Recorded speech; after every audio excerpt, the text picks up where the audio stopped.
Edible aloe vera, அதாவது நம்மளுடைய உட்கொள்ளக்கூடிய aloe vera சோத்துக்கற்றாழை எப்படி இருக்கும் அப்படிங்கிறதுக்காண்டி ஒரு பதிவு தான் இது. நிறைய இதுக்கு முன்னால் நம்ம சொல்லியிருக்கோம் வந்து எதை வந்து நம்ம வந்து சாப்பிடக்கூடிய வெரைட்டி, இது வந்து நம்ம வந்து அதாவது எக்ஸ்டர்னல் யூஸ் பண்ணுறது அப்படிங்கிறது வந்து. ஆனாலும் பார்த்திங்கன்னா சிலவங்களுக்கு என்ன டவுட்னா, அந்த நாமெல்லாம் பார்த்திங்கன்னா ரொம்ப பிக்கர் அண்ட் வைட், அதாவது அகலமாகவும் இருக்கும், திக்காகவும் இருக்கும், ரொம்ப பெருசாகவும் இருக்கும், சதப்பட்டுள்ளதாக இருக்கும். அதுதான் வந்து எடிபிள் ஆலோவேரா சொல்லிட்டு, அதாவது டாட்டர் லைன்ஸ் இல்லாமல். ஆனால் சிலவங்களை பற்றி சின்னதாக இருக்குது, பெருசாக இருக்குது, ஆனால் வந்து வைடாக இல்லை. பட் அது வந்து எப்படிங்கிறக்காண்டி சந்தேகத்துக்கு தான் இப்போது இந்த காணொலி பார்த்திங்கன்னா நாங்கள் பாருங்கள். இதில் வந்து பார்த்திங்கன்னா பாருங்கள், கம்ப்ளீட் டாட்டர் லைன்ஸ் உள்புறமும் வெளிப்புறமும் இருக்குது, தெரியுதா? ஸோ இதுதான் வந்து நான் எடிபிள், அதாவது சாப்பிடக்கூடிய. இது வந்து வெளிப்புறத்துக்கு மட்டும் யூஸ் பண்ண முடியும், சாப்பிட முடியாது. இதுக்கு முன்னால் காட்டின விஷயம் பார்த்திங்கன்னா அதுதான் பார்த்திங்கன்னா உள்புறம் வெளிப்புறம் பார்த்திங்கன்னா தெரியுதா? இங்கே பாருங்கள், எந்த விதமான டாட்டர் லைன்ஸும் இல்லை, நல்லா திக்காக இங்கே பாருங்கள், நல்லா திக்காக இருக்குது பார்த்திங்களா?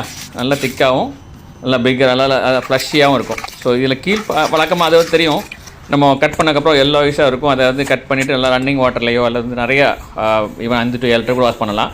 அதுக்கப்புறம் ஒரு மேலே ஒரு வெட்டு கொடுத்துட்டு இந்த மாதிரி சைட்லேயும் கட் பண்ணிவிட்டு பார்த்திங்கன்னா அந்த முள்ளோட இது இருக்காது, அதை அப்படியே நீங்கள் மேலே நீங்கள் அப்படி எடுத்திங்கன்னா அழகாக வந்துட்டு அந்த தொலியை வந்து எடுத்துடலாம். இப்படி தான். இப்போ வந்து இதை வந்து ஸ்லைஸ் உள்ள நம்ம கட்டி வச்சு அப்படி ஸ்லைஸ் பண்ணி அப்படி இருக்கும்போது இந்த அதாவது நீட்டமாகவும், அப்புறம் வந்து இப்படி இந்த பாகத்துலேயே நீங்கள் இப்படி கட் பண்ணிவிட்டா வச்சுக்கோங்க, பொடியாக வந்து அதை வந்து அழகாக வந்து வர ஆரம்பிச்சிடும். அதை எடுத்து நீங்கள் வந்து என்ன பண்ணி வாட்டரில் அப்புறம் வந்து என்ன பண்ணலாம், இந்த இது அப்படி ஜெல் அப்படியே இருக்க முடியும். தண்ணியில் வாஷ் பண்ணி நீங்கள் வந்து ஜூஸ் போடலாம், அல்லது வந்து வேறு இதுக்கு யூஸ் பண்ணிக்கலாம். இதுதான். ஸோ இது வந்து முழுக்க வந்து எது எடிபிள், அதாவது உண்ணக்கூடிய விஷயம் வெரைட்டி எது தெரியுதா? நல்லா பார்த்தீங்களா? நல்லா கிளியராக தெரிஞ்சுக்கோங்க. உள்புறமும் வெளிப்புறமும் பார்த்திங்கன்னா அது எந்த டாட்டர் லைன்ஸ் இல்லாமல்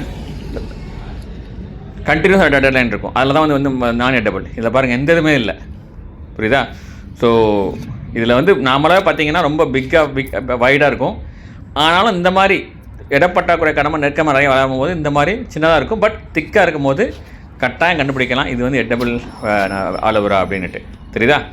ஸோ அதுக்கான தெளிவான பதிவு தான் இது. நல்லா பாருங்கள், எவ்வளோ நீங்கள் உட்புறம் நீங்கள் பார்த்தாலும் டாட்டர் லைன்ஸ் இருக்காது, தெளிவாக நல்ல சதப்பத்தில் தான் இருக்கும்.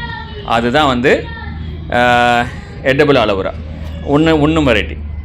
ஸோ தெளிவாக அவங்களுக்குடைய சந்தேகம் வந்து தெளிவாக இருக்கும். அதுதான் அவ்வளோ மகத்துவம் வாய்ந்தது இந்த ஆலோவேரா. அதை வந்து நம்ம உபயோகப்படுத்தி வளமோடு நலமோடு வாழ்வோமாக. வாழ்க வளமுடன். எல்லா புகழும் இறைவனுக்கு.